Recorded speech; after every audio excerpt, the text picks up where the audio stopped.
साथ संगत जी, प्यार से कहना धान नंकार जी। आज मोरताड़ में जहाँ सभी सत्संग के लिए आए हैं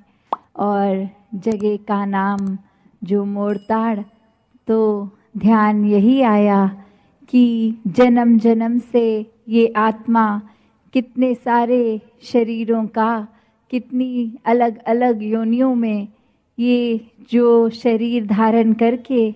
ये कन्फ्यूजन में कि असल में ये आत्मा क्या है,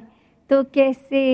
ये इतनी मोड़ताड़ से होती हुई और फाइनली जब ये आखिर में मनुष्य योनि में आ रही है आत्मा,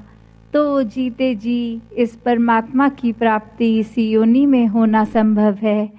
कैसे ये सीधा मन का नाता फिर रह जाता है, कोई मोड़ ताड़ नहीं रहती कि आत्मा इस परमात्मा के साथ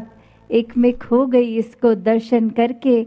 हर समय इसको अंग संग महसूस करके, और कैसे फिर भक्तिमय जीवन की शुरुआत वहाँ से कि जब इस परमात्मा को अंग संग देखा, इससे प्यार किया, इसको हर एक के अंदर इसके दर्शन किए, हर कार्य में इसको शामिल किया, तो वाकई ही वो जीना एक जीवन ही भक्ति बन गई। कैसे एक मनुष्य को आपसी सत्कार, प्यार, ये मानवीय गुण सिर्फ ऊपरी नहीं रह गए, ये स्वभाव में ही आ गए कि हर एक से प्यार करना है क्योंकि हमारे दिल में प्यार है। एक इसलिए नहीं करना कि अगर किसी का एक साथ अच्छा व्यवहार करेंगे तो वो कुछ लोगों के आगे हमारी वाह वाह होगी। तो कैसे जीवन में एक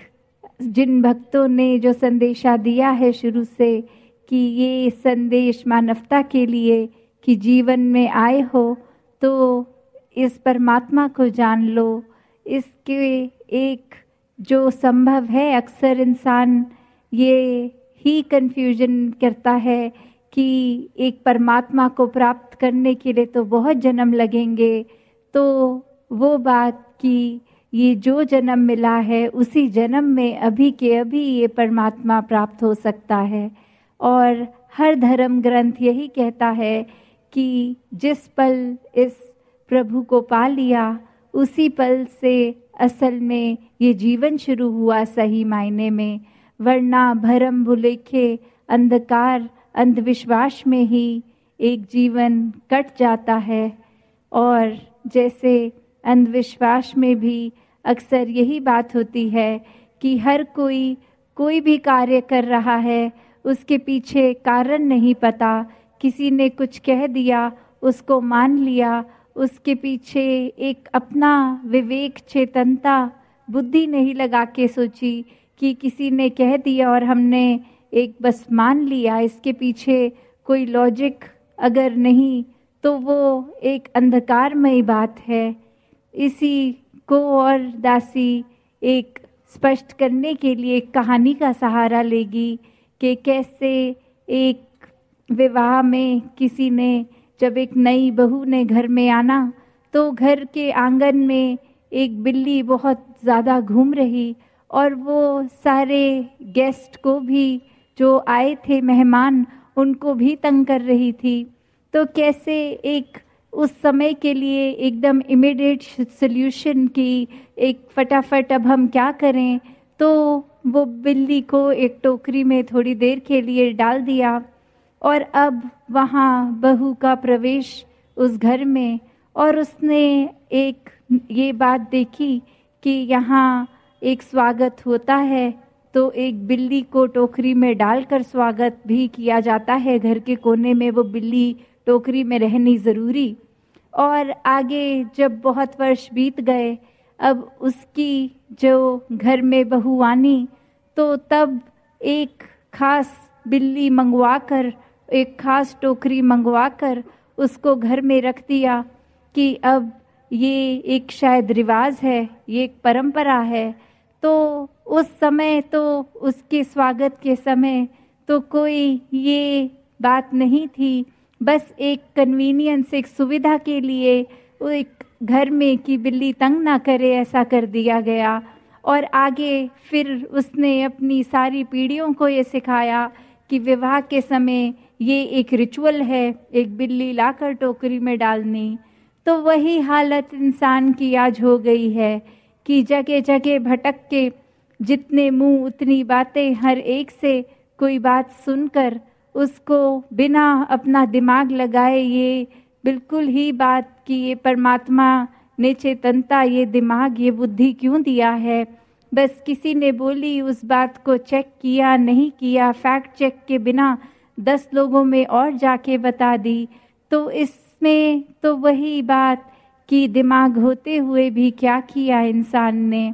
उसी प्रकार मनुष्य हर समय एक अंधकार में अगर जीता आता है, तो जब कोई भी संत रोशनी की बात करता है कि ये संसार में एक प्रभु परमात्मा की प्राप्ति, इसके दर्शन ही सब कुछ है, यही सही मायने में एक जीवन जीना है। संतों ने यही चेतन किया कि हर एक काम, घर परिवार की देखभाल, एक कामकाज तो होता ही रहेगा, पर साथ में इस परमात्मा को जान के अगर किया जाए तो बहुत ही आनंद में ये सारे कार्य हो जाते हैं, सारे काम हो जाते हैं। तो संतों ने तो यही समझाया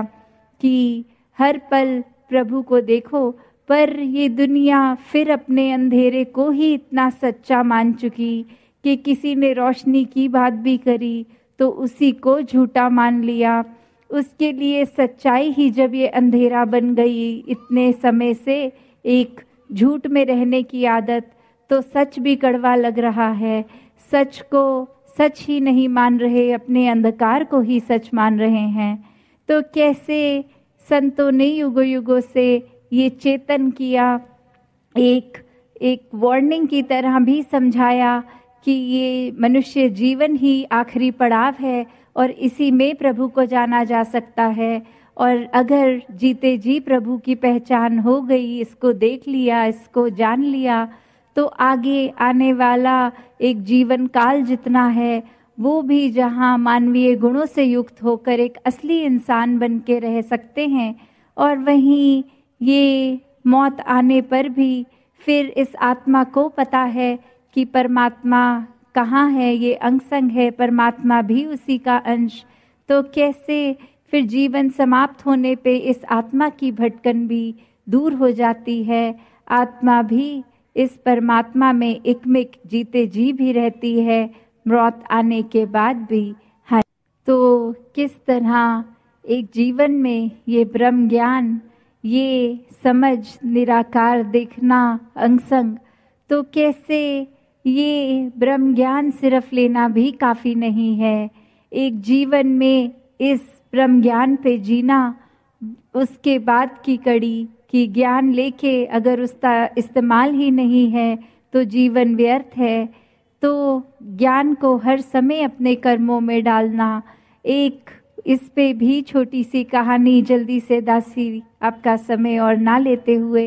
कि कैसे 2 भाई घर में, एक माता पिता दूसरे शहर गए और उनको घर में छोड़ के, एक बड़ा भाई और एक छोटा भाई, और जब रात हुई तो छोटे भाई को कुछ घर में आवाज़ आई और वो बड़े भाई को कहता है कि कोई आवाज़ आ रही है, शायद कोई चोर घुस रहे हैं घर में। और वहाँ बड़ा भाई कह रहा है हाँ सही बोल रहे हो, कोई तो आया है। और फिर वो छोटा कहता है कि जाकर देखो कि अगर चोर हैं तो कोई डंडा हाथ में ले जाओ, कोई शोर करो ताकि उनको पता चले कि हम जागे हुए हैं, ताकि वो घर में प्रवेश ना करें। तो वो कहता है कि हाँ ये बात तुम ठीक कह रहे हो, और वो अपनी जगह से उठता भी नहीं है।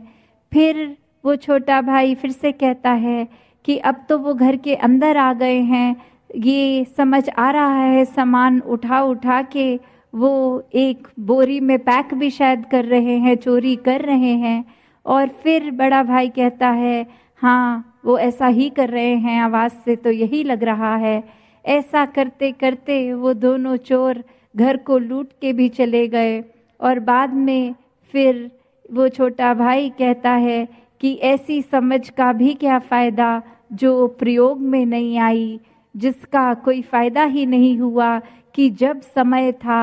तब तो हम सामान की रक्षा नहीं कर पाए, अपनी जगह से हिले तक नहीं, तो वो समझ आनी कि हाँ अभी चोर आ रहे हैं, अभी आ गए, अब चोरी कर ली, अब चले गए, तो वो एक अब पछताए होत क्या जब चिड़िया चुग गई खेत वाला हाल, कि अब चोरी हो गई है, अब क्यों हिल रहे हो अपनी जगह से, उस समय तो कुछ किया नहीं चोरी रोकने के लिए। तो कैसे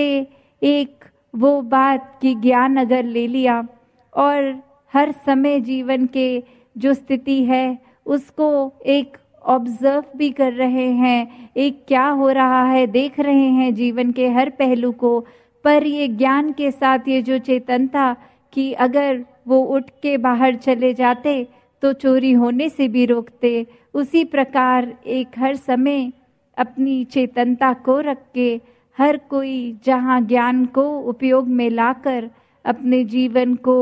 एक सुंदरमय जीवन जी सकता है, और इसके आश्रय ही फिर सारे डिसीजंस जीवन के एक संतमति के अनुसार हो जाते हैं, कि संतों की सोच को अपनाकर एक जीवन हम भी संतों वाला जीते हैं। तभी एक सत्संग का भी महत्व इतना है कि एक सत्संग जब भी मिले तब कर ली जाए, क्योंकि संतों की एक बोली, एक बात के पीछे मतलब ये एक इंसानों को चेतन करने का ही है कि अपने जीवन को एक अच्छी तरह जीने की शिक्षा, और सिर्फ वो शिक्षा ऊपरी नहीं, अंदर से ये अपने मन को परिवर्तित करके चेंज करके भावनाओं को फिर अपने जीवन में वो आदत बनानी। तो कैसे सत्संग सेवा सुमिरन सबका ही महत्व इस निराकार को हर समय के लिए और ज़्यादा अपने दिल में बसाना है। तो जो सही चीज़ सही तरीके से करे वो मुबारक, वरना तो फिर कुछ भी किया वो एक सुपरस्टिशन की तरह ही, एक अंधविश्वास की तरह ही बन जाता है। तो संतों ने कभी भी अंधविश्वास को नहीं अपनाया, अपने जीवन को हर समय एक निरंकार के अनुसार, एक संतमति के अनुसार ही सोची समझी चीज़ में एक खुद को समर्पित करके ही जिया है। तो दासी और समय ना लेके इन्हीं शब्दों से आज्ञा लेगी। सात संगत जी, ध्यान निरंकार जी। సాధు మహాపురుషులారా, ఏ రకంగా జీవితంలో